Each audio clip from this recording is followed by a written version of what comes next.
I'll tell you what, I am not bored as shitless. I'm currently live breaking news, a panicked super coach with a Nathan Cleary issue because he is live news ruled out of tomorrow night's game. But hello, guys. Welcome to the live show for Wednesday night, the discussion show where we deep dive into everything that's happened the last week. There is plenty to talk about. Let's get the boys straight in, though. As always, got Jez. He's about to hit a chestnut tree. So, look, there's a little bit of a story in there. And see if Jez is ready to explain it yet or if it might be touched on a little bit later. It's just a lovely Simpsons quote that has just been stuck in my head since whenever we saw that amazing footage of some drunken, disgruntled old men getting thrown into a tree. Just quickly as well, because I did get a chance to listen. Do you want to plug your own podcast that you do? Because it was great listening, and your latest episode features someone on this panel. Okay. I don't do it for any other reason bar myself being early into the dad journey. I've just been getting together with a couple of mates who have also been on their dadding journey, sitting down and talking to them. So I got to go up to Michael's place and sit down and have a chat with him about how he dads. He has 2 teenage girls and the journey that he's been on there and all the fun things that have popped up. So it was nice to sit down and shoot the shit with him, but it is called How We Dad, and it is found on all good podcast outlets. But yeah, give it a listen if you're a doting dad. Please do. It is a fantastic listen. Mika, how you recovering from that episode? Plenty to talk about. Learn a lot about you. How's things? Yeah, it was a lot of fun actually. Then we got to play some music in my garage and have a laugh, and it was a really good afternoon. It was very enjoyable. Love it. Hope I didn't say anything too stupid. No, you did not. It was fantastic. And Adam, talking about podcasts, we had one last night. Hope you recovered. I'm fine, mate. I'm a man of the people, and I think everyone had my back there. It's about time someone gave it back to you. So, look, I put a very relevant post in our group chat earlier, didn't I? Did you see it? Because it was directed at you. It was all directed at you. In case you didn't, it wasn't in this one. It says we can disagree but still be friends. Good friends disagree with each other. You don't always have to be right, is what I'm saying. And honestly, I can't wait because me and you, about 2 a.m. in 3 weeks' time at Caxton Street, we're going to go head to head again. Oh, we'll get the live cameras out. Do it after a couple. Finish it with a but I love you. Come here and give me a hug. Yeah. Oh. You better watch out for some trees, Joel, because I'm going to throw you straight into one. Oh, here we go. Yes, Andrew, quick shout out. I do have YouTube working again this week. So sorry about that last week, guys, where you missed half the episode, but good to have you all back. So make sure you get involved with the show. I did announce it as well. They will be giving away a couple of entries to the subbies group tonight as well, a free month. So picking out people in the comments and going from that. So just keep your comments in, guys. Be involved with the show, and you'll get the chance. I'm giving away 5, so there'll be plenty of chances to win it tonight. Let's go to what caught our eye, boys. It's been a big week, a lot of news floating around, so there's been plenty that has caught our eye. It's fair to say. Adam, what about you? First of all, I'm available to coach, and you haven't touched on that. Look, Parramatta looking for a new coach soon. South Sydney, the Dolphins, anyone. Like, there's a shortage of coaches. They're all chasing Wayne Bennett. I just want to put my hand up. I'm ready to go. I can sort out Parramatta. I can sort out South Sydney. Apparently, anyone can coach the Dolphins because when they put reserve grade teams on, they seem to go well against first grade teams anyway. So we're available to coach. What caught my eye this week? I didn't watch a lot of football. I had a Jeremy moment, to be honest. Parramatta got beat once again, and I didn't feel like watching football. So, yeah, so what caught my eye was enjoying a weekend away from football, except I went to the local football. Actually, it was a shit weekend of sport. Parramatta got beat on Friday night. The Jets got beat on Saturday night. And I thought, the Maitland Pumpkin Pickers, they can't get beat by West. 2 comps in a row, Maitland. We go to Harker on Sunday, and they got beat down 30-6 at halftime. So, yeah, not a great weekend of sport, to be honest. So I hate sport. I'm available to coach any sport, netball, cricket, anything. Hate sport, but I can coach. It's all good. I just won't watch the game. Mika, what caught your eye this week?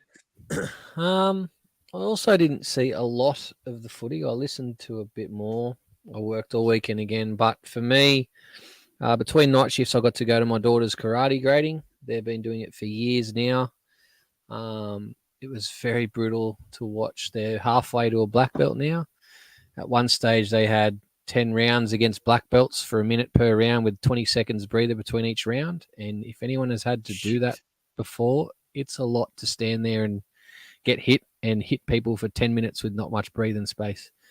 So me and my wife were very proud of them. Yeah, so that was one thing that stuck out to me. The other thing, I guess, quickly was the zoo in Brisbane, a big music venue, shut down today. They've lost a lot of music venues over the last probably 18 months, as everywhere in Australia has. It's very sad to see. We need places like that. You can't get big bands without your local bands having places to play. So please go out and try and support local music and live bands wherever you can. Can you do a quick plug? Oh, sorry, Adam, go. I just got one more thing that caught my eye that I meant to mention. I forgot about it because I got waffling. Can we just Me and touch on Jez will Tim? wait. It's all good. Can we touch on Tim Myers? Has everyone else seen Tim Myers' videos going? He's taken over Instagram. If you haven't seen it, get on and look up tim.naki on Instagram. Now, what he's doing is just taking Instagram by storm. It's trending everywhere. For every follow he has on Instagram every day, he goes and has a 10-cent bet for that much. So he's been playing blackjack every day. Today he had $108,000 bet on blackjack, online blackjack. Mate, it's going nuts. If you get on the comments, so check it out, tim.naki. Bit of promotion for the bloke. Get him to 2 million and watch him have a $200,000 bet. It's the highlight of my day at the moment. Waiting for his video to come up. Gamble responsibly, and while you're over there, once you get hooked, you won't be able to stop watching him. Trust me. But when you're over there watching his videos, just give us a little like as well and a follow over on Instagram as well, please, guys.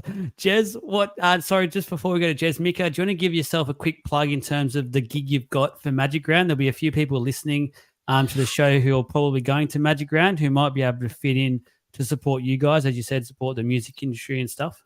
Yeah, we're doing a car park gig at the 4ZZZ Radio just in the Fortitude Valley. It's actually starting at 11 a.m. in the morning. There's 5 bands, so if you want to come and get your pre-Magic Round drinks on, there's us. There's another band from Newcastle called Out of Control, and 3 local bands from Brisbane, Resolute, Skirmisher, Fat Dog, and The Tits. Actually, there's 4 local bands from Brisbane and Down to Zero. So 6 bands all up. Free. Bring your own canned beers, all ages. Get loaded before the footy. Hang on, did you just say bring your own can beer and all ages at the same time? Like, you mean, is there a there or all ages can bring their own canned beer? Well, I'm not going to touch on that because if someone is underage drinking, then it's not my issue. Did you say Fat Dog and the Tits? That is a band name from Brisbane, yes. Is that one Please band tell me or it's 2 spelled bands? with a PH. Nope. Someone F-A-T. Someone who isn't going to Magic Round, unfortunately, is Jez. But what caught your eye this week, Jez? Footy related, it was Armstrong for the Knights. That was really fun to watch. Always good to see a young kid get a debut and do well. Scored a meat pie on their debut as well, which is great. And the other thing that really stuck out is the rain sucks because it's been raining cats and dogs here for the last couple of days because it makes all the kids go crazy. And when you can't have outside play at school, it's pretty challenging. Oh, and also one other thing that caught my eye, hypocrisy. When it catches up with you, boy, does it hit hard. Paul Kent. Spewing, that's mine. Waking up Sunday morning, I think it was, having this video pop up and Paul Kent basically wrapped around a tree root.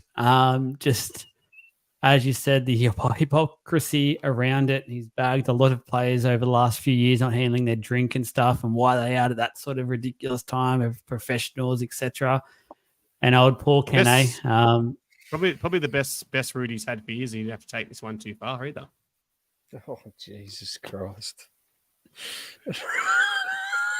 Wow. I'm sorry, but what I've learned is, right, if we get sued, it's Joel that's getting sued anyway, but if you go on Instagram, watch all the old players like Corey Norman, Rennie Matua, they're all having an absolute field day with this. So I think we're the last Yeah. people that are going to get sued. So might as well say what The you want. player podcasts are going off at the moment. The amount of people that are going, hey.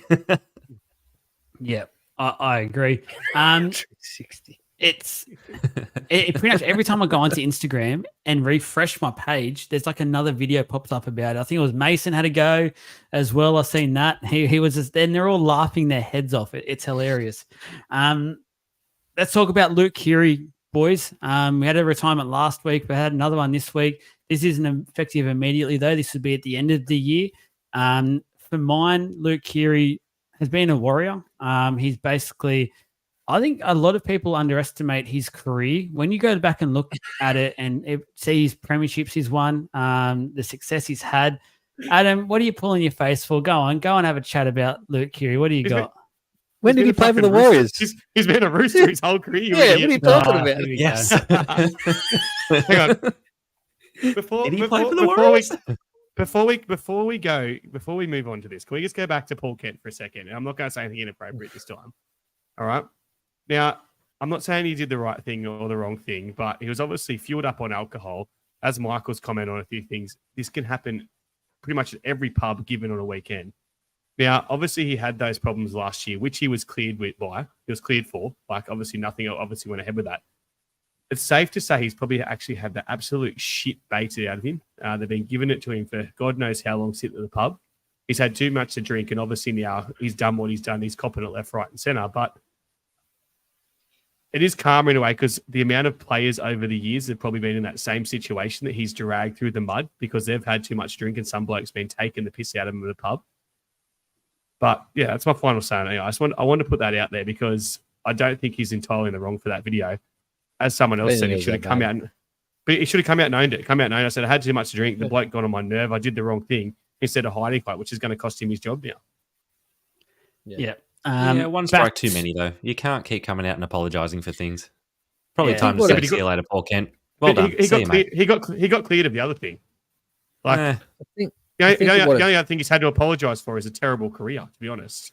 I think what it does highlight, though, is how certain people in the game have a lot of friends in the media and never get hammered. Like Ricky, everyone's talking about Brad Arthur, been there 11 years and he's done nothing. Ricky Stewart's been at the Raiders the same amount of time, also done nothing.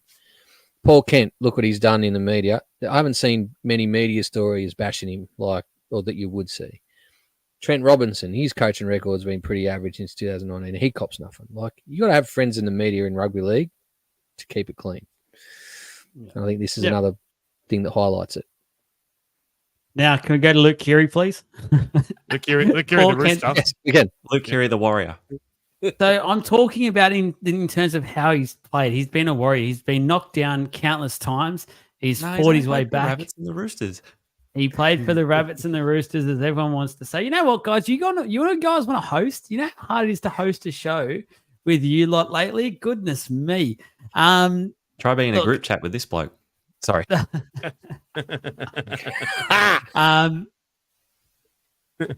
Jez, take it away, please. Your thoughts on Luke Keary? Luke Keary. I don't really think much of him. He's just always one that's just been there. He's 32. He's played just shy of 200 games for 2 clubs. Would you call him a Roosters stalwart? Because you definitely wouldn't. You wouldn't call him anything else, I don't think. Is he a Roosters great? Maybe not. Won comps with them on the back of Cooper Cronk. But, yeah, I don't know. He's had a great career. It's been riddled with injury, so those numbers could be much higher when it comes to his games played. And I think they're only just really trying to figure out this year alone how the Roosters play, and it seems like they've got some things clicking into gear. So he might actually be able to go out on a bit of a high, which is nice for Luke Keary. But definitely didn't see it coming. But then when you see his age and all the things that you've gone, it kind of makes sense. But yeah, well done to him. How did you not see it coming? He's literally had the countdown board for knockouts till death, let alone retirement. Just like I didn't think this year, though. Like, honestly, he's had that many knockouts. I'm surprised he's got this far.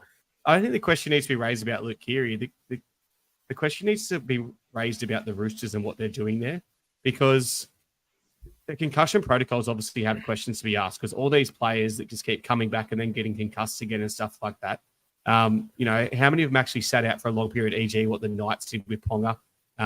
Madison, obviously at Parramatta. I know you had trouble with the Tigers and stuff, but that's 3 players now that have retired due to concussions at the Roosters, with another one you'd have to think could be very close in James Tedesco, wouldn't be that far away. So, you know, like, is it a ploy by him? I know there's a lot of concussions happening in the game. Is a ploy? Is it a defensive thing? Is something going wrong there? But to have that many players in the space of that many years, because it would be 3 years, go down, you know, you got to think it's something else.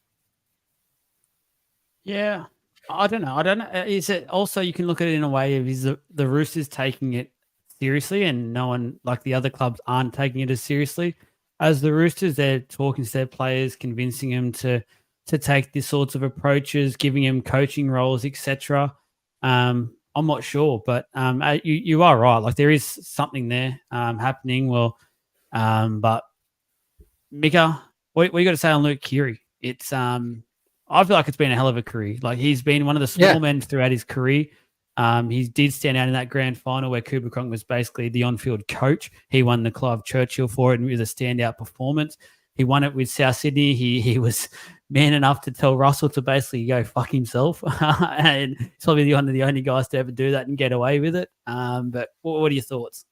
Yeah, I think he's been underrated. Like, he's won two comps, 2 or 3. Was that the Roosters? One with South, 2 with the Roosters. 2 with the Roosters, yeah. So 3 comps. You know, he's not that big, but he plays tough, and when he's on, he's on. I've always enjoyed watching him. I don't think he's sort of flown under the radar as much as Jeremy would say, but I do think he's been a little underrated in the big scheme of things. But I kind of could see it coming. A game where he took it by storm? That or has he grand just final? played his role, which also is great. Like, he's a good halfback, and it's definitely someone that I would like on my team. But can you remember the grand final that he got the Clive Churchill in? He took that game by storm. I can't even remember it. Yeah, I can't remember. He was phenomenal. Okay.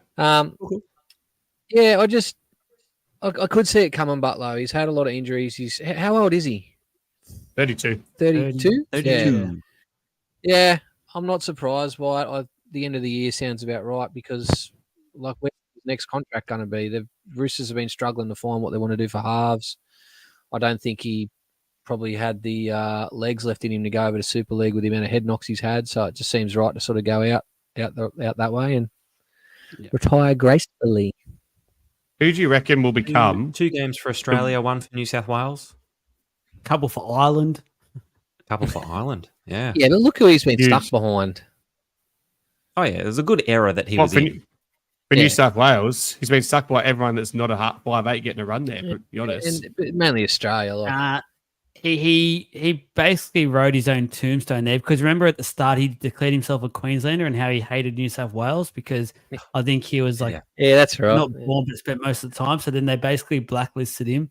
And I think the one he did play, we were basically depleted. So it was unfortunate. Who becomes the worst defensive half in the game now? There's a question for you. Because Moses has picked him up. It went in this order. It went James Luke Maloney. Brooks is still the worst defensive half in the comp. I'm talking about first graders, Jeremy. I'm talking Luke Brooks. So James Maloney, right? You can have your say. Just wait. It was James Maloney, then Mitchell Moses. Ask the question, you idiot. And then Keary is now the first. Keary's heaps worse. He missed 55 tackles last year. You're on drugs. Okay, I'll get the stats up for you. Go on, keep going. Anyone? Do you want to have a say on that, Joel, Jeremy? I don't know what you're going to say. I'm just laughing. I don't want to say a word because I feel like I'm going to get attacked. I've got a I might hide in the shadow like Joel and just sit back. Yeah, sorry guys, the light's not working well here, but in the new studio, Nettie put some things up behind as well. But my subplot to this is Sam Walker. I think this is basically now guaranteed the keys to the castle after a huge performance on the weekend as well. Quite convenient timing in a way. But Jez, I'll ask you this one while Adam's looking at his stats. Just Sam Walker, it's imagine having his age. I think there's a lot of talk about him going back to Brisbane. I don't think that'll happen now. I think Sydney Roosters will throw him some decent money, quite a lot of money, and he'll basically be their next career halfback. Well, you've got to invest now, don't you? You don't want to lose 2 of your halves your first grade halves in the space of a couple of years. So you've got to invest in him. And I think this is a really good opportunity for him to take the reins and, as you said, be handed the keys to the club, to the team. But we know, we've been saying this season, when they're both not on the field or when it's just one of them, the Roosters play so well because they're not dominating each other. They're not calling over each other. So I think this is a really big opportunity for him to step up and make it his team. Yeah. Luke Adam, do you have your Brooks would get stats quickly? Yeah, no, it doesn't matter. He was right. Luke Brooks is statistically a worse defensive half. So There are so many worse halves than Kiri. So many worse halves. Chad Townsend, Ezra Mam, Matt Kiri's Burton. Yeah, but how many of them get knocked out when they get a tackle wrong? You got to look at that as well. Luke Not Brooks is many. still worse. I was right. You were wrong. And Andrew, it wouldn't be a contest. I'd put him in the ground. I'll destroy you, little bitch. Guys, $4 million. we'll move on. Just $4 million the Roosters have to spend. So obviously they're going to invest in Walker. And as Leaf said, $15 million. So yeah, they got $4 million, and that means they probably got about $12 million in third-party deals. But it comes down to that question again: what's available? Like really, do they have a crack at Sanders? I know he's signed with Canberra. They have a crack at someone at Parramatta. Like I don't know. well, Who do they go for? apparently, You reckon Jay's Ilias saying from there's the talk Roosters? about Dill Brown, but haven't heard that. He's under a massive contract with that many T's and C's that I think it's confused even the T's and C's agent. Ilias from the Rabbits? Yeah. That's gonna be cheap. Like really, Yeah, they may but as well invest in. It could turn into a good investment. They may as well invest in, and he's a half. He's an actual half. Like they need a 5'8". I'm sorry, but Sam Walker is a controlling half, and that's been the issue for so long. They haven't found that balance. They need a traditional running 5'8". Maybe play Manu at fullback when he comes back. Sorry, at 5'8" when he comes back. Yeah. Is it one of their That's my options? So they've got that suggestion. running. I reckon they'll start the year with probably just a makeshift one, like Connor Watson or something will play there. And then Manu will sign for $100,000 for the second half of the year, play 5'8", and that'll be his position moving forward. Boys, let's get away from the Sydney Roosters and talk about their arch rivals, the South Sydney Rabbitohs. Jason Demetriou officially sacked last night in a meeting that seemed to have gone for about 15 hours. Stop and starting. CEOs not overseas needing to go to sleep before they made the decision. Absolutely crazy stuff, but it is what it is. And Chris, Sandon Smith is probably up there as well. I think Robinson has a massive rap on him. Tell you what, where to now for South Sydney? I think we've all spoken enough about JD. It was time to go. The writing was on the wall. Mika, I'll go to you first. Where to now for South Sydney? There's obviously Wayne Bennett has been linked to it. Apparently, he's told the Dolphins today that he is interested in the South Sydney job if it becomes available to him. But I feel like there's a lot more to this than just replacing the coach. If Wayne Bennett is interested, he will be at South, which sucks for Parramatta fans. That's all right. We've got Adam Martin. Yeah. I don't see. They need a good half, but other than that, Latrell's got his issues. But if Bennett can get back there and get him sorted, and I guess Walker's sort of getting on a bit too. But hey, I don't know. Now that I think about it, you really got me there. Jez. While Mika has his thinking time, I'll throw it to you. Let him have a think. Now that I've started speaking out loud, I'm like, yeah, fuck, they more. Oh, he's gone. Being a bit See ya. Sorry, that was the phone call from Mark O'Neill. He just heard I've been appointed as Parramatta coach. He just wanted to tell me what next week team's going to be. So that's why I had to take that phone call. Sorry, guys. I'm trying to steer clear of Parramatta tonight, please. I really don't want to talk about him. I'm actually enjoying a week off without him and sitting there and enjoying some football this weekend. Jez, JD gone. Wayne Bennett, maybe. At the moment, Ben Hornby's the interim coach. It's so early. Like, I just sit there and think, clearly there was already thoughts about this happening in the off-season and the like. It's just such a weird time to do this. Like, normally we see interim coaches come in and there's like 5 games to go or something in the season. There is still majority of the season to go here. This is a lot of pressure for Ben Hornby to take on.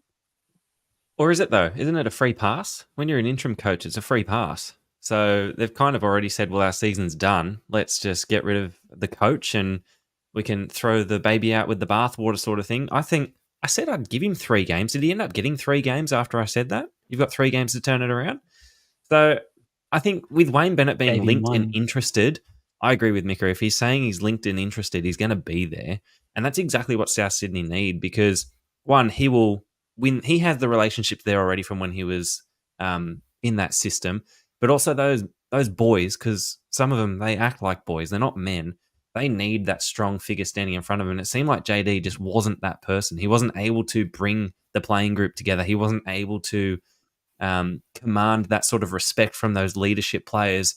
And if you don't have that, you don't have the team. Your team plays poorly, you end up last. So that's pretty much where they are. But I think that this, for the interim coach, this is just a free pass. This is fill your boots, get some experience, and do some fun stuff with it. I feel like, in a way, JD was the poorest wish version of Wayne Bennett South Sydney could get at the time. It sort of just never really worked. It was a bit off. Leith, I'll put this one up because I want to talk about. I'm going to throw to Adam about this because I think there's some talking points about this one. They don't need, for mine, they don't actually need a halfback. A halfback's not going to fix their issues. Adam, what do you think about Lewis Dodd, first of all? I know you do follow the Super League quite a bit. You like to send players there, but do you know much about the players coming from the Super League? And secondly, is it going to fix South Sydney's issues? Because I don't actually think it will. No, not many halves can come over and actually make it work. I've said this for so long, like with taking Dom Young out of it, most of them that come over and actually make it are meathead forwards. It's as simple as that. The style of game they come over. I've forgotten his name. What was his name that come to Canberra? Anyone want to give me the halfback? What about George Gareth Williams. Widdop? Yeah, Gareth Widdop wasn't actually a pommy, though. He come to a Melbourne system. He was a pommy, but he come to a Melbourne system. He never played in the Super League before it. Does that make sense? He was at Melbourne since he was 16. Was he? Oh, I thought he came from the Super League to Melbourne. No, not correct. I'm still claiming it. I'll Gareth take Widdop. He wins. George Williams come over and couldn't play the structured NRL game that's required as a half.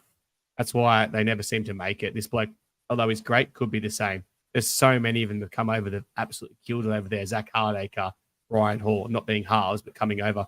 Go back to Parramatta when they brought over Lee Mossop and the other flog who was meant to be the best 5'8" in the game that couldn't even make first grade. I can't remember his name. But there's been so many over the years that have struggled and they can't quite make it. So I don't think they need to bring a half over. It's 100%. It's a different game over there.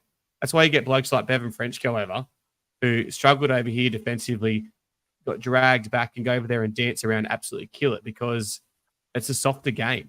It's tough through the middle, but when it comes to backline moves and stuff, their lateral movement isn't as good and their defensive reads are terrible. So it's, and it favours like that flamboyant kind of style.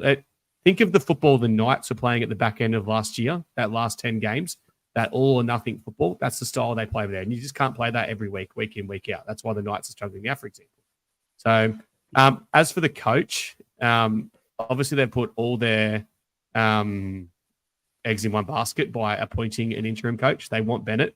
They want Bennett because they know Bennett's the only man that's capable of making the hard calls and cleaning out South Sydney. And the first people that need to go are Cody and Latrell. I feel sorry for AD because he couldn't make that happen. And now he's lost his job because of it. They overrule there. They rule the club. They do. They rule the club. Well, whatever the fuck his name is. I forgot his fucking name. AJ, whatever. Fuck, I don't give a shit. What's his last name? I've forgotten his name. Jason. It's a J Jason, and a D. JD. Fuck. It's Right. Asen Demetrio. Just for the record. Double A. Just for the record, guys. I've got a sick kid and I've been surviving on 2 hours sleep, all right? So, Jason, Demirio, JD. Like I said, I was making a valid point before you fucking started. In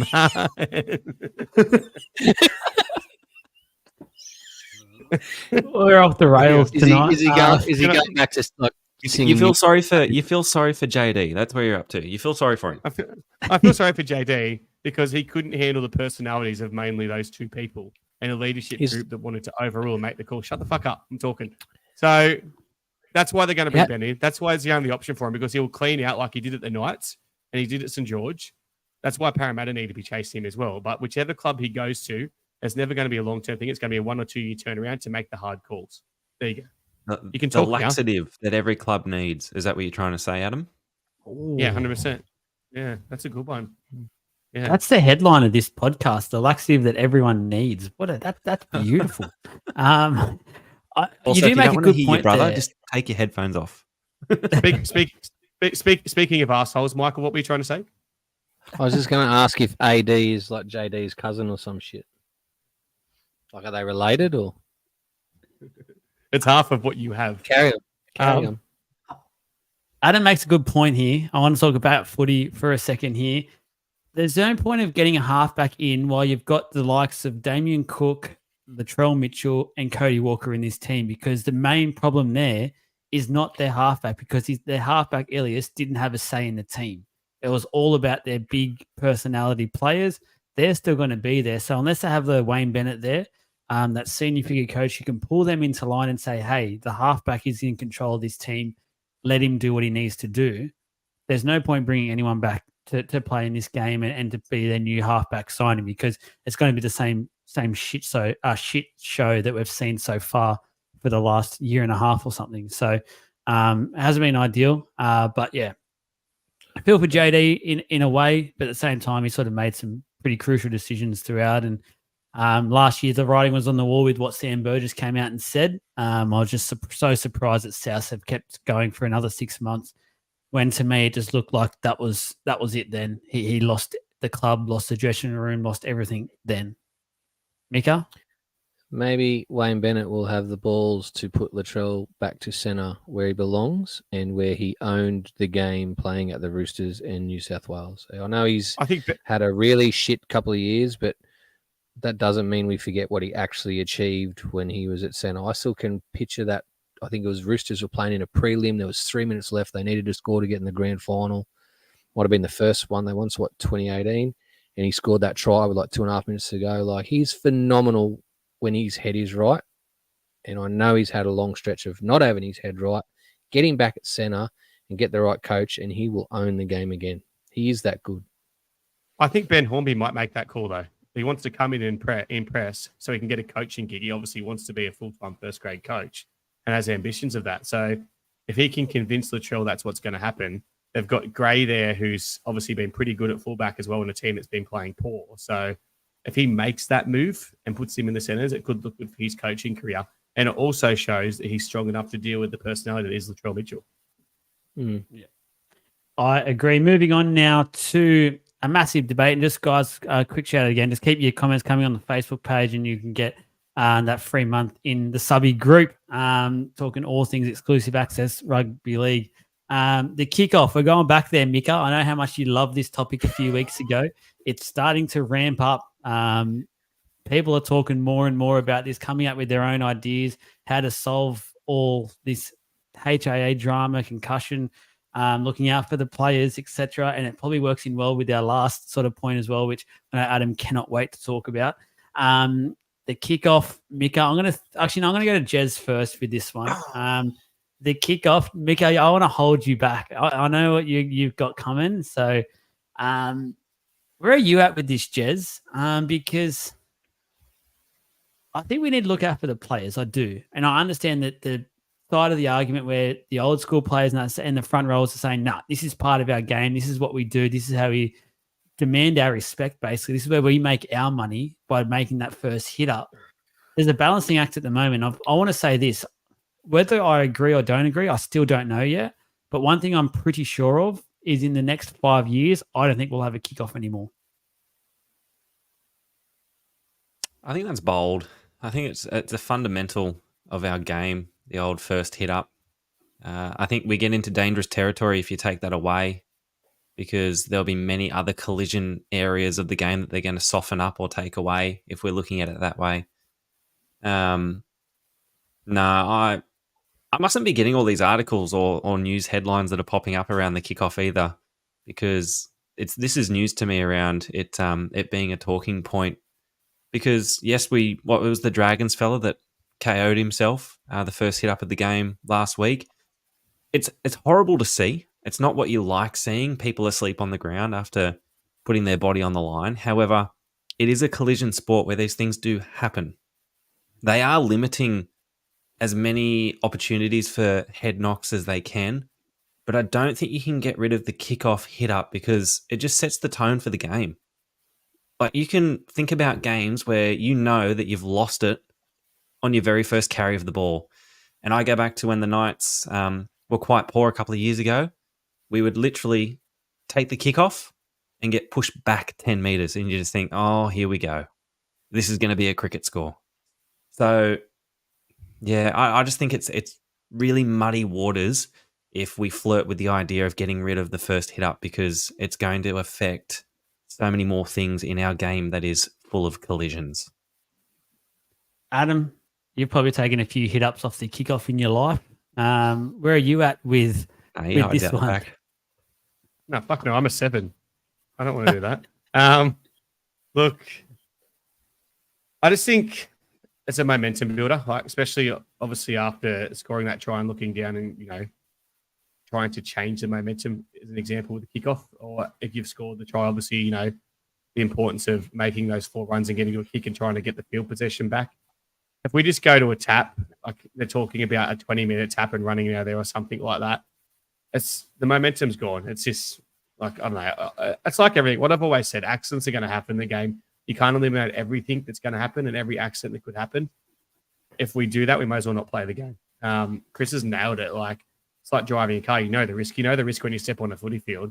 They get paid hundreds and thousands of dollars to play the game.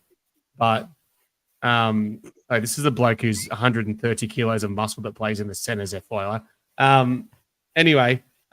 So yeah, look, you can't eliminate everything that's going to happen in the game. They're ruining the game we love. It's as simple as that. Don't make any more changes. Every change they've made lately has been absolutely fucking shithouse. The only good thing they've done is 6 again, and even it has some question marks. Now, Mika is ready to go. Look at how close he gets to his mic. He's ready to just start when he's getting closer and closer to the mic. He's just got the steam starting to come off the head. I just want to quickly say one thing that I heard on radio, and I'll give Joel Kane credit for this one. He's mentioned to keep the kickoff the way it is, but penalise people so to minimise the actual run-up and the collision impact that is happening at the moment. If the kickoff lands in the in goal and it's caught on the full, it becomes a 20-metre restart. So you penalise that. So that way their aim is to get it before the in goal line and to reduce the extra 10 or so metres where that forward's running up, taking that massive hit up. Joel Kane, you're a fucking expert. You're an expert, Joel Kane. You literally took that straight from the NFL. Wow. Like, that's what happens in the NFL with it. That's the dumbest thing I've ever heard. He didn't come up with that. He just watched this game called NFL and thought, that looks like a good idea. Let's bring it over here. I could talk about this for so long. First of all, the whole main point of this argument is absolutely ridiculous. The thing about the collision isn't the distance. Players can only run so fast, right? Let's say 30 kilometers an hour. They can get to 30 kilometers an hour a lot quicker than a 50-meter kickoff, right? It's not the distance of the collision that's causing the issue. It's the speed of the collision. So if they're going to ban kickoffs and that collision can still happen with a normal ruck out or a normal kick in play or many other instances in our game, then what's the point of taking it off the kickoff? Like, you're not doing anything to take it out of the game. The other thing is the players choose to play this game. No player has come out and said, let's get rid of the kickoff or let's do more. There's been a couple of people pushing it in the media like Buzz Rothfield. There hasn't been a massive amount of articles. Yeah, there hasn't been a massive amount of articles from different media people. It's just been a select few. Buzz Rothfield is that bloke around a tree. Yeah, NRL 360 basically. Yeah. Can you go back to your first point quickly? Yeah. You're missing the point that, like, there. I'm just going to highlight this straight away because it sounds out. Having played, I know you're retired at under 8s because you got too soft, but having played the game for quite a while, right?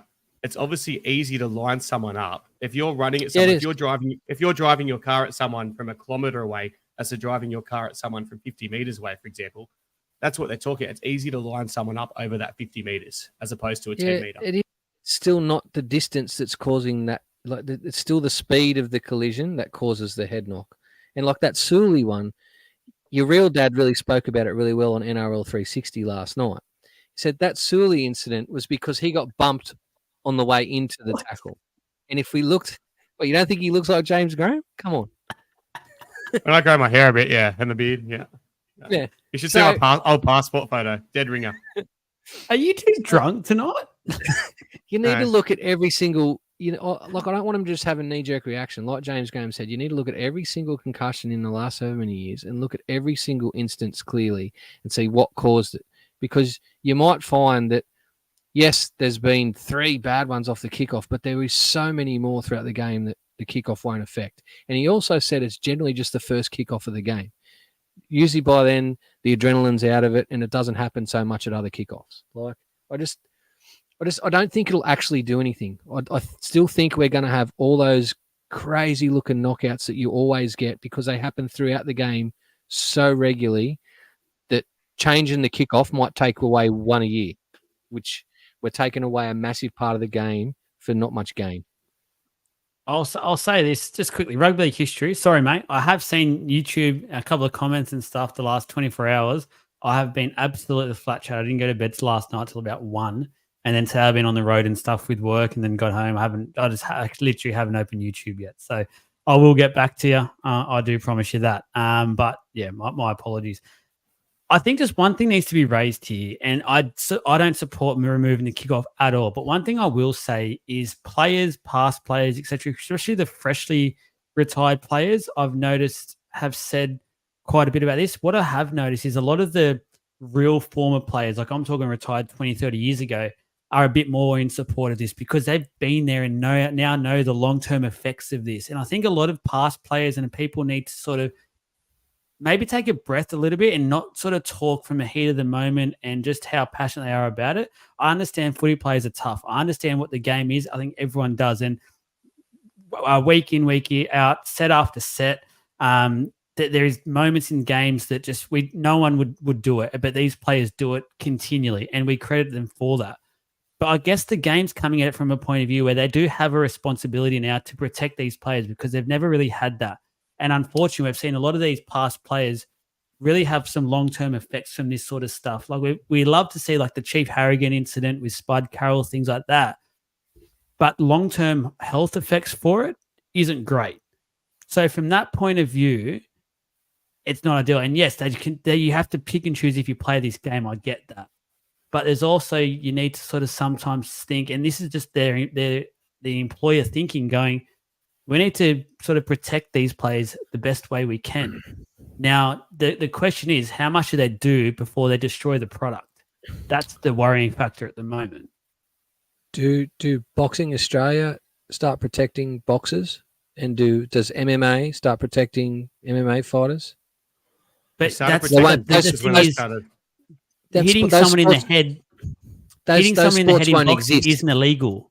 In rugby league, it is illegal. That's right. It is illegal. So don't hit someone in the head. That's the rule they've got in place to protect them. Like if you want to go down the road of sports protecting their employees, as you call them, and not allowing head injuries because of future, there'll be no boxing, there'll be no MMA, number of sports. Like, it's your choice to play that sport. You know the risk. It's not up to the employer they've got rules in place. You're not allowed to head high tackle someone. That's the rule. That's the rule that protects them. In the future, there'll be none of this, but we'll be happy loving who we are as people and loving each other. That's the world we're going towards. Okay? Everyone should be happy with that. Jez, can you have a final say, please? It's just been lovely sitting back and listening to this wonderful discussion. As I said at the start, I think it opens up muddy waters if we go down any further around taking this away. So Mick is right. You can't hit people in the head. It is illegal.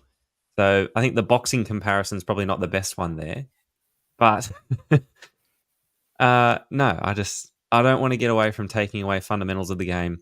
We can't even get things correct that are in the game, like forward passes. So I don't think we can be taking away the first hit up, which is what everybody pays the big bucks for. And look, Andrew, you know what, mate? I've literally said from the start of this conversation, I haven't made up my mind yet. I'm just trying to create a little bit of something here and to keep things interesting. As we all seen last night, everyone loves a little bit of conflict, a little bit of open discussion. So, and this is going to bring another one on. I believe Adam is ready to rip and tear for this next point. I was going to say, you're like a female who can't decide what she wants for dinner. But look, yeah, I'd like to make the announcement first of all. I'm suing my under-8s coach.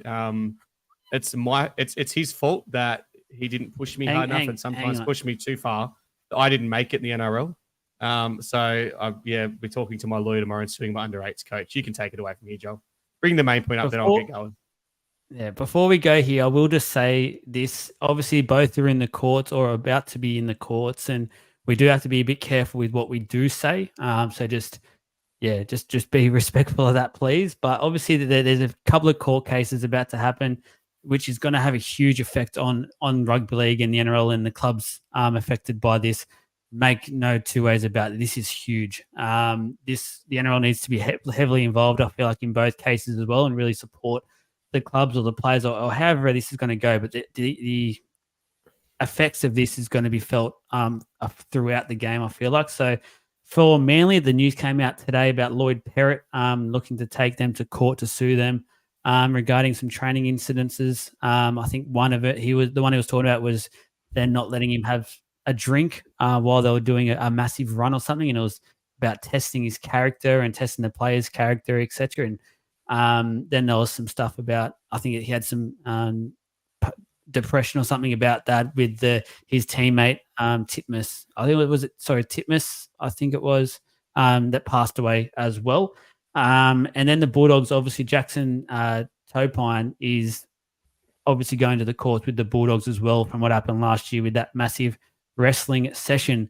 Adam, I know you're the one that would love to talk about this one, so I'll go to you first for this one. Where do you want to take this? Because honestly, I don't even know where to go with this. I just think it opens a massive can of worms if these get through. Look, if these both get through and they win these cases, you're going to have players suing for absolutely everything. It's going to end up like what happened in the NFL with the concussion protocols. Now, in 10 to 15 years' time, we're going to start to see NRL players and former NRL players suing for concussions as it is. This is the last thing they need on top of that. So you could pretty much have a player, if these two get through, you could have a player turn around and something stupid they may have done that resulted in the end of their career, right? They could claim it was due to mental health reasons or something for being pushed too hard at training, because that's essentially what he's saying here in this thing. He couldn't come back from the game from obviously the Caesar he had. Mentally, he could not do it. He never played since then. That's what he said. Because he had the Caesar at training, he come back. Can we seizure? Yeah, whatever. Aiden Caesar. So he had that. He had made that happen. You just threw me off again. But the simple fact is he couldn't come back from the game. So now he's suing that. So, a player that's been jailed could say, I've struggled with this now. All of a sudden, I'm suing the NRL. As for the other one, he couldn't handle the toughness of what the game had become anymore. Now he's suing the Bulldogs. He's 22 years of age. No other clubs looked at him because of this. Now he's suing him because they got rid of him because he couldn't handle a wrestling session because he was forced to wrestle. I'm sorry, but that's part of your job. Part of your job is your training, and your training is coaching your coach to wrestle. So you can obviously win the defensive tackle and the defensive sets. I don't know. I think you're right. The NRL needs to step in and protect these clubs, because if both of these get through, it could open up anything. You can have Todd Carney suing Canberra for firing him for something that happened all these years ago because he had an alcohol problem, but he could say that was because of the stress of training. Anything could happen from this. It'll be like America. Anything can happen in America. That's the way we're going. Mickey, you had your hand up? Yeah, I think you're looking at it. It's a little, the Bulldogs one, like, I don't know too much about it, but to me, it'll be pretty open and shut. Like, yeah, that's nothing out of the ordinary. But this other one where they wouldn't let him drink water and he, went down that path. Like, if you went to your job and were forced to do something like that and then weren't allowed to have water and resulted in the same outcomes, that's negligence in any job. Yeah, and you'll be going down the same path. But I'm protected in my job. Obviously, the amount of money they're on, the contracts they're on. Doesn't matter. Doesn't matter. It's their EBA, though. It's the players' EBA. They don't have that kind of protection. If anything happens at your work and your work is negligent, you can sue them and they will be found guilty. It is no different, right? They forced him to do some massive big run, and if he's got the proof that they refused him water, and then that resulted in him having his seizure and going down the path he's gone since then, they are negligent and they deserve to pay for it. Now, I know that may be different than most of the cases we're talking about where training's tough and whatever else, and it sounds very different than the Bulldogs one. But you need to take the view you're having out of it and go, if you are injured at work and it is the work's fault, then they must pay for it and deal with it accordingly. But how many players now are going to have that same entitlement? Because the NRL is going to get ruined if this one gets through. I'm not saying I don't agree with it. Very different. We're not talking about like that's a whole man. That's a wild thing that people, I'm just talking about. That's where it's going though. At work. How many players have been denied water during a hard off-season training session over the years at all the NRL clubs? How many of them can turn around now? And how fucking stupid is that? That's insane 100%, behavior. 100% it's stupid. But I'm saying the NRL needs to protect Manly because if they don't, you'll have players suing every single club and we'll have no game. They'll have no money left. No, if it gets through, I don't stand for that. You don't make a bloke run like that and then deny him water and then he has a seizure and then go, oh well, you are negligible and you deal with it. It happens at a local level as well. It happens at every. How many blokes have had seizures and never played footy again from it, Adam? Well, there's a bloke that died last year in Maitland from it. So, yeah, you missed that one. And obviously that was the same thing. He was running and obviously wasn't given the opportunity to drink anything. So, was he refused water? Did he try and get water and did they say, no, you're not having a drink? I know, wasn't there, but you weren't there either. Like I said, over the years, everyone can claim they've got health risks from things that have happened on the football field. Same thing as we go back to the concussions. You put yourself in that position. You're obviously an athlete and they're the expectations they take off you. You can play a footy game and not get water because the trainer doesn't bring you out water.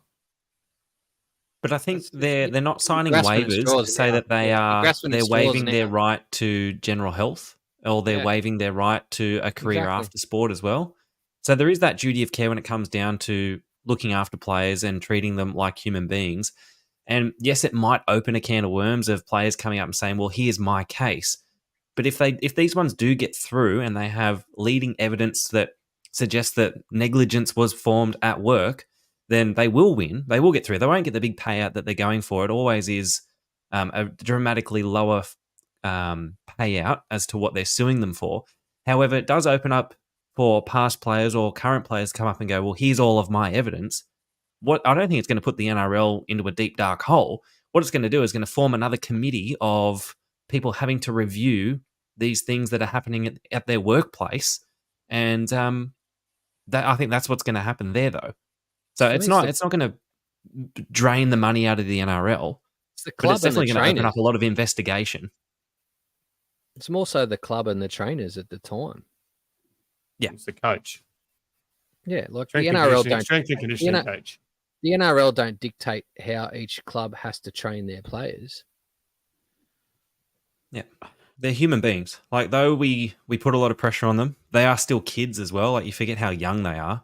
So some of them do it for bravado, some of it do it for ego, some of it to do it to impress the senior players. I know when I was going through sport and playing higher grades and there were senior players there, you were trying to impress them. You wanted to fit in. Yeah. So there's lots of learning curves when it comes to these young guys actually looking after themselves, but they are still human beings and they still have a life outside of rugby league that if that's getting affected by these decisions or these premises that are put up by coaches or players, then there does need to be answers. There's a very big difference between an accidental death due to normal training and dehydration or whatever, and one where someone was like denied a basic human right of water that they needed. Like there's a very big difference here. Accidental footy deaths and people, I know that's happened in the past, but this would be the first time that someone, and as I said, if it's all proven and he's got his evidence and it comes out that he was trying to get water and they were saying, no, get back over there, you're not coming near the water, and he had that seizure and this is how it's ended, that's a very big difference. And any workplace would be the same. And it's 100% how it would have happened. They would have. I've been that thing before. I've been trained. You've been denied a drink until you finish it. But what I am saying, I'm not saying he's not in his rights. I'm just saying it's going to open a massive can of worms when other people can try and prove the same thing. Totally will. And it'll change. It'll also change the game as well. Can we highlight it? Will change the game. There's been so much of this focus on the game. It'll change the culture of clubs. 100%. Hopefully, speeding up the game. How much of the focus has been since like Blandys is coming about speeding up the game? They're going to be focusing on having more stoppages now, so people get drinks breaks, so they don't go on this thing again. The training will change. The preseason training. We'll see. It's going to turn into that So- episode of South Park, Sarcastable. Yeah. Butter's creamy goo. I think there's one thing that come out of this, and what I will say on this is both cases for mine are a little bit different. Like my personal opinion, I Yeah. feel like for the Bulldogs and Topine, it was a punishment. He clearly has written himself off any sort of professional sport for mine. His career is done in that department. No one will take him on after all this. I feel that's different, but the Lloyd Parrott one, I've got to agree with what sort of Jez and Mika are trying to say here in terms of the duty of care. We just need to, as a game and as a culture, be better. We're not playing in the 70s or 80s anymore. Like, we're a professional sport now. We need to be acting like it 24/7. Basically, that includes on the field, off the field, the like. We want to have the players making sure they behave off the field. We need to be making sure, like, the trainers and the club and that are giving them the best facilities on the field to perform as well at that time. So, if it is true, if what Lloyd Parrott is saying and does go to course and stuff, then I'll tell you what, Manly have a fight in their hands because it's a big case. That's huge. We won't talk about anything about the outcomes or anything, but that is huge. Like this, there's no denying this could be probably the biggest story in rugby league in pretty much all of it. Like this is going to be sensational. So we just hope. Like I think the last message is. We highlight one more thing. The money he's going for, I don't think he'll get though. Like, he's trying to go for 10 years worth of payments. The average NRL career is 43 games. So there's no way he's going to get 10 years worth of payments. Either of them, they're both going for that. No, got and the that's same what I wage. mentioned as well. Yeah. Whenever someone sues someone for like $8 billion, they never get that. It's always a very There'll be a reducing agreed sum. payout or something. Yeah, but it probably won't even make it to the courts. I reckon the NRL and the clubs will probably try and shut this down before it does get in front of everyone. Absolutely. That'd be silly not I to. don't know if they can though now. Like the way it's come out already and how serious the allegations are, I think there'll be too many people involved to just quickly just basically wipe this under a rug, so to speak. I think it's open now and it's there for everyone to see. It's just going to get bigger and louder. And yeah, I don't know. Good luck to whoever has to deal with that one. Let's talk about the few games this week. I think what we're going to do, instead of previewing everything and stuff, we're just going to do a match that sticks out in our eyes, a game of the round, so to speak. So, Jez, I'll go to you first. What is your game of the round that you're most looking forward to this week? And I'll put a rule out there. You can't pick a game that involves your own team. That'll be a rule for this one. It's the only one I'm excited for, though. It's the one I'm going to. Oh, well, if I can't say Knights v Warriors at home on a beautiful Sunday afternoon in Newcastle, hopefully the rain's not there and we go back-to-back wins, it's probably going to be Parramatta with the bye. I'm really looking forward to them just regrouping, seeing if they can get those 2 points, climb up the ladder a little bit, and I think they'll do really well there. But then also... You beat me to it. Damn. I'm liking Seagulls Raiders for some reason because they're just two teams that haven't really hit their stride just yet, and I think that could form quite a good game. And with the suspensions that are in there as well, we might see a few more. DCE got off. He's playing. Oh, there you go. Somehow. Raiders are going to make the list. He put his neck. He put his neck on the line and got away with it. Yeah, only the bottom half as well. Jez, did you say you're going to the game this week? I am. Who are you I am going to the with? game this week. Well, hopefully someone's there saving my seat. Oh, Can we get on the satellite? There is it. There we go. Let's. I'm just typing it in. Yep. Just zooming in to Mac Jones. Oh, there he is. He's still under the light post. Perfect. Where did we get the money for our own satellite from? Jesus, that's That's pretty all good. the subbies. Thank you very much. There is a bit of wet weather around as well. So Yeah, it is He's got raining. his He's got his umbrella brolly. He's ready. He's keeping it dry. Actually, my dad is on a cruise ship in Canada at the moment, of all places. no, So it's not. Is that? yes, he is. Is that I'll, McDonald Jones Stadium? yeah, sorry, he's swimming to Mac Jones. he's actually sitting outside the cruise ship at the moment, just like this. The waves keep getting him, but he'll be right. He'll have a good time. Mika, your game that's standing out for you for your game in the round. I'm just looking through them now, and none of them really. Nah, probably Brisbane Roosters. I reckon that'll be a good game. It'd be interesting to see if the Rabbitohs bounce back after the coach thing too. Actually, probably I know that's 2, not 1, but they'd be the 2 that excite me the most this weekend. I think. I'll go next. I'm going to leave Adam to last in this one. I'm going to say the Titans versus Storm just because the Titans are back. So they're on their way. Their march to the top 8. So they're there to just wipe the floor with the Melbourne exciting Storm. things coming out of Please. the Gold Coast. Please, They're building. Please They're building. please put your money where your mouth is. $4.95. Please put your money where your mouth is. Nah, seriously though, I actually think the Broncos versus Roosters will be the game of the year to date. I can't wait to watch that. So they both had some great wins on the weekend. Both fairly full strength as well. So I'm really keen to watch this one at Suncorp. To be honest, I actually might even go to it. Might go and watch that game. Adam? Yeah, they've both stolen mine, so I'm going to say another one. But before I do, I think the Broncos and Roosters will be the game of the round. They both had easy wins last week. I know they say there's no such thing, but comfortable wins. Like the fact the Roosters are $2.97.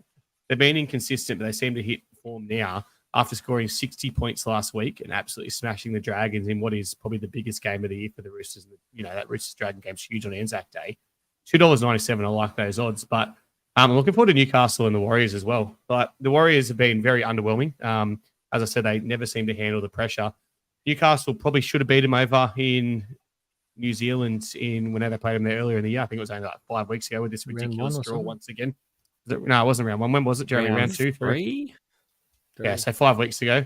They should have beat him. The reason they didn't beat him is because Adam O'Brien just... fuck you, I'm going to Turkey.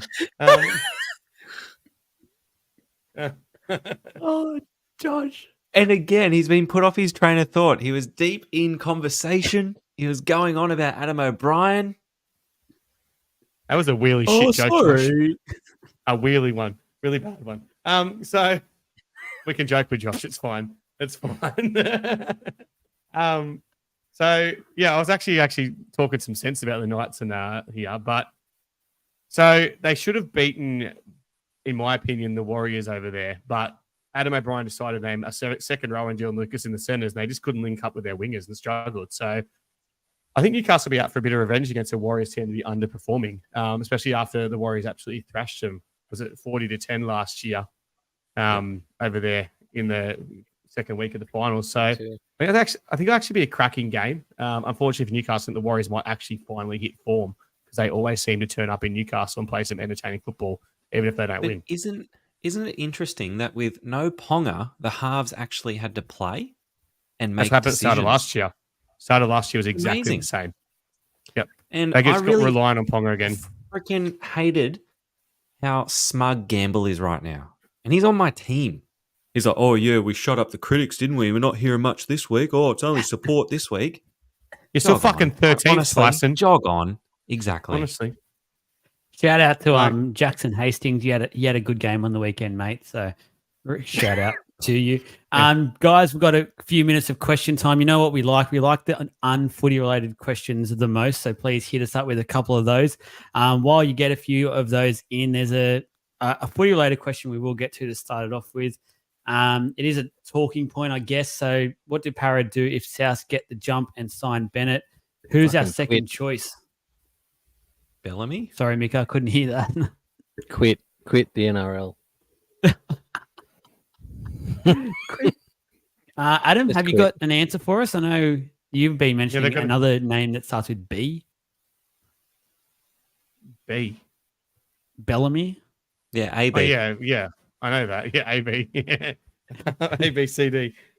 Look, obviously a lot's changed. If they're not going to chase Bellamy, which I don't think they are because our club's a basket case, I don't think they want someone who'll be able to boss them around. So they're probably looking for a rookie coach. So if Bellamy's not available, they've got to chase either Riles, Josh Hannay, wait and see what Hornby does at South Sydney. I saw someone the other day saying that they were actually have already spoken to Riles. I can't remember where I saw it. Some internet page somewhere. Someone just said Slater in the comments. I don't think he'd do it. Not yet. I don't think he's keen to coach a club yet. He's quite happy at Origin. I think he would be a fantastic club coach, though, when you hear what the players say he was like, especially during his injury time. That's how he filled his time. He spent a lot of time with Bellamy and on the field, sort of coaching while injured and that training and stuff. So I think one day he'll make a great club coach. Please note to Barrett, by the way, that he can literally please go from the Yeah, club. he He's not can. even- He can get. Isn't He he can gone get. back to Manly? Barrett, no. Jason Here we Riles is go. holding out for the Storm job. First question, FYI. Jez, I'll go to you first. When the NRL isn't on, what is your go-to sport? Crying in the corner. And after It that, used to be cricket, but now I just don't care for it. So I don't really have a summer sport. I like the NFL when it's on. I try and watch most of the Packers games, but they were disappointing as well. So darts. Nicker? We need to go to a live event. We need to do something there. Ice hockey, NHL. Love it. Ooh, Love the I speed did of it. not see that. Love the hits. Yeah.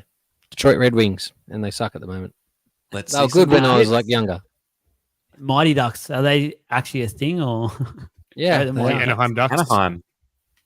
Adam, what do you got?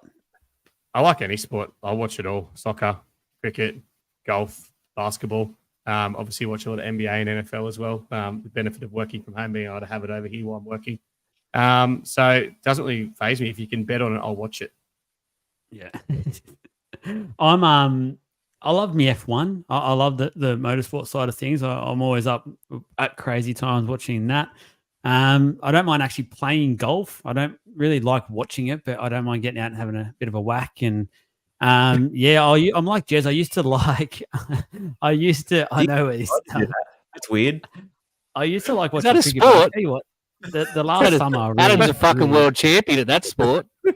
100%. 10 time. Year after year. Climbs trees Mika, and everything. I'll throw to you first for this one. You're the music man around here. Who is your favorite musician? My favorite band is a band called Strung Out from America. Albums are fucking amazing. Probably album wise, these days my favorite live band to see would be a Wilhelm Scream. Similar genre, both fantastic. Can you do the Wilhelm scream just while we're here? No, something okay. like I don't know. Yeah, that's it. That's what Joel does when he's having a whack, isn't it?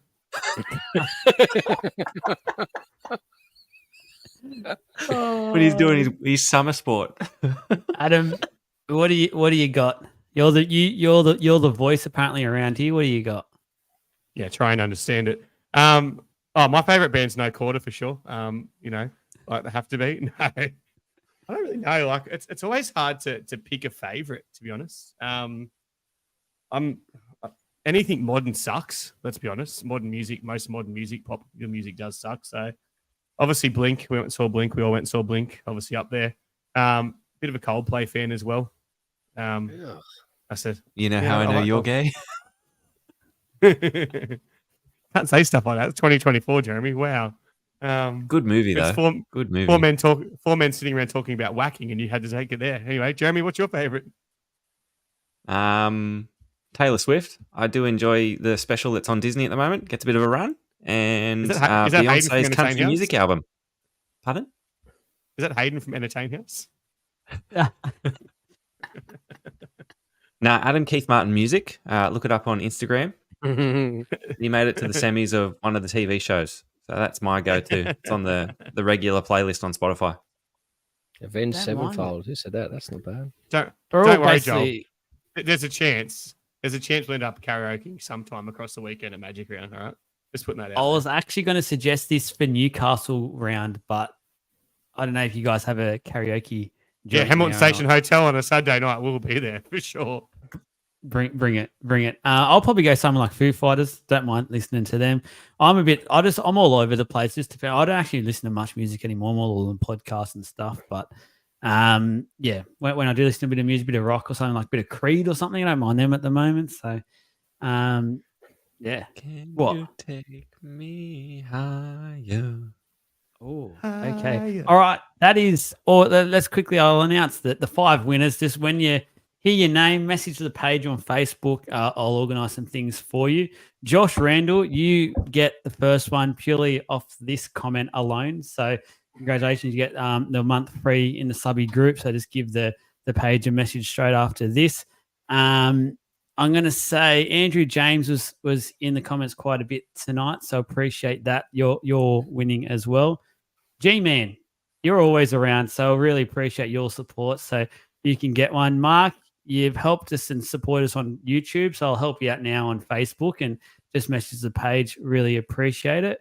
And the last one, I'll go to one of the early ones. I'll go to Jason Murphy, one of the early comments who just informed us about Cleary being out. Big shocking news for us super coaches. So I'm about to go now and do some trades and organise some stuff for my super coach team. Boys, thank you. What was that?